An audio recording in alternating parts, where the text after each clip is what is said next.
stigma masyarakat itu pasti akan lebih kayak ditanyain gitu loh, kapan menikah, kapan. Hi everyone, it's Stella here. Ci, pernah dengar tentang biological clock nggak? Menurut Cici ada hubungannya nggak sih dengan stereotype Cindo? Well, biological clock aku sering banget dengar dan aku pernah search juga di internet. Basically adalah waktu natural di dalam tubuh kita sebagai perempuan untuk punya anak. Dalam hal ini ya kesuburan. Padahal menurut aku pribadi ya, setiap manusia in general tuh pasti punya dan applicable untuk yang namanya biological clock. Kayak misalkan manusia seiring bertambahnya umur, semakin dia tua pasti ada kayak kesehatannya yang menurun, daya tahan tubuhnya juga menurun, stamina-nya menurun, dan ya semakin tua ya kita tidak bisa memungkiri hal itu pasti ada gitu kan. Cuma yang menjadi berat adalah pada saat ada stigma masyarakat, terutama ke perempuan. Misalnya kita lihat di sekitar kita ya, perempuan umur 30 ke atas, 35 itu belum menikah, belum punya anak, itu pasti akan lebih kayak ditanyain gitu loh, kapan menikah,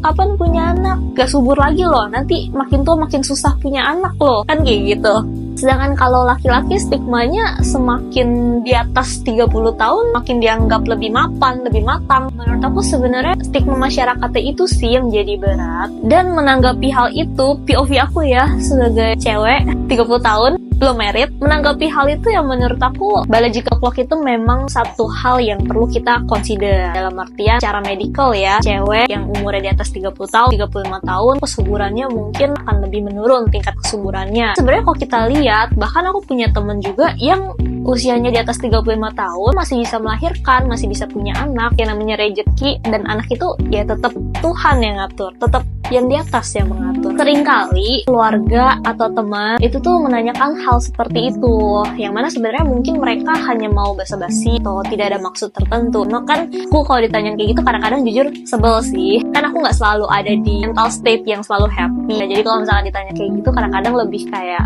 sebel juga ya, intensitasnya lumayan sering ditanya hal kayak gitu, emang matter gitu kan. Karena balik lagi ke hidup kita sendiri, kita itu punya pasangan tapi salah pilih, nikah dengan orang yang salah, mohon maaf akhirnya kayak sengsara seumur hidup gitu. Kalau misalnya kita lihat pasangan yang memilih pasangan yang tepat, married dengan orang yang tepat, itu makin glowing, makin sehat, bisa bertumbuh bareng, sangat-sangat positif.